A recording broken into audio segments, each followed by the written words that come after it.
Mr. Babalina, to get in the company. That's commission of good. Sir! Sir! Sir!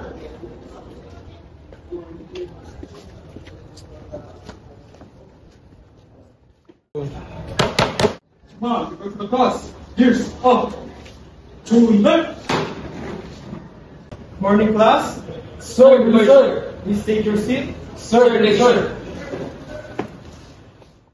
Okay class, today we will be discussing about one of the poem made by our national hero, Jose Rizal. The poem is titled Sa Aking Mga Kabata. Mayroon ba kayong idea kung saan tungkol ang tulang ito? Anyways, ang tulang Sa Aking Mga Kabata ay sinulat ni Jose Rizal nung siya'y 8 taong gulang pa lamang. Sinasabi nito na ang taong nagmamahal sa sariling wika ay may tunay na dangal at pagmamahal sa bayan. Ayon sa tula, ang kalayaan at pag-unlad ng isang bansa ay nakasalalay sa pagpapahalaga sa wikang sarili.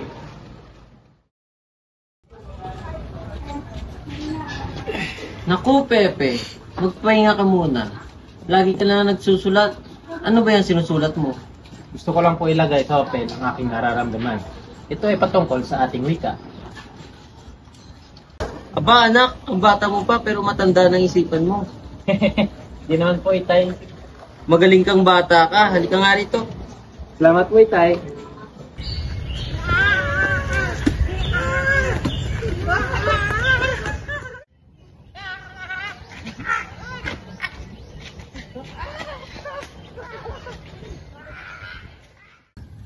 Pepe, laro na tayo. Kanina ka pa dyan. Ano ba yung ginagawa mo?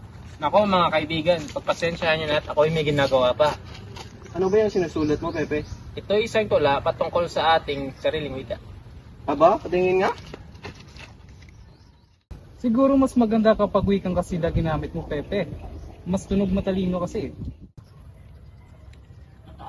Ang hindi magmahal sa sariling wika ay mas masahol pa sa hayop at malansang isda. Oo nga, no? Ang galing mo talaga, Pepe. Oo nga. Di naman masyado. Tara, laro tayo, Juan. Tara? Pepe, laro tayo.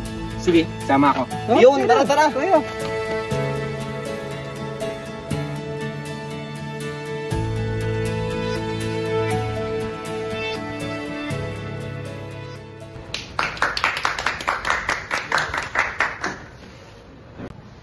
Magaling, magaling. Meron pa bang gustong bumahagi ng kanyang saloobin? Ako po, guro. Sige, Jose. Palakpakan naman dyan para kay Jose.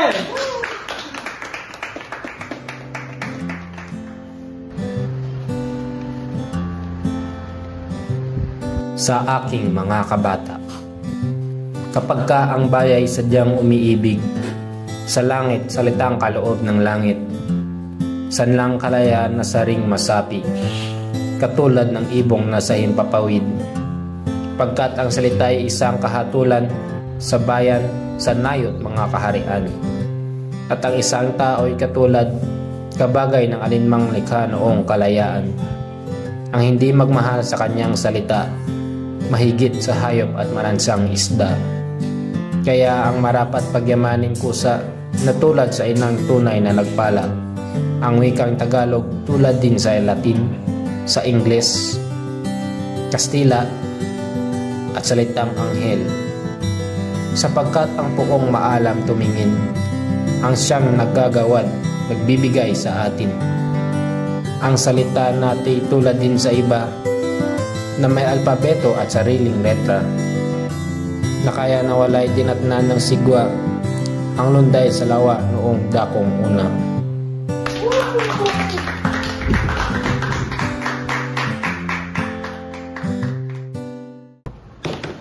Come on, prepare for dismissal. Here's on. 2, left.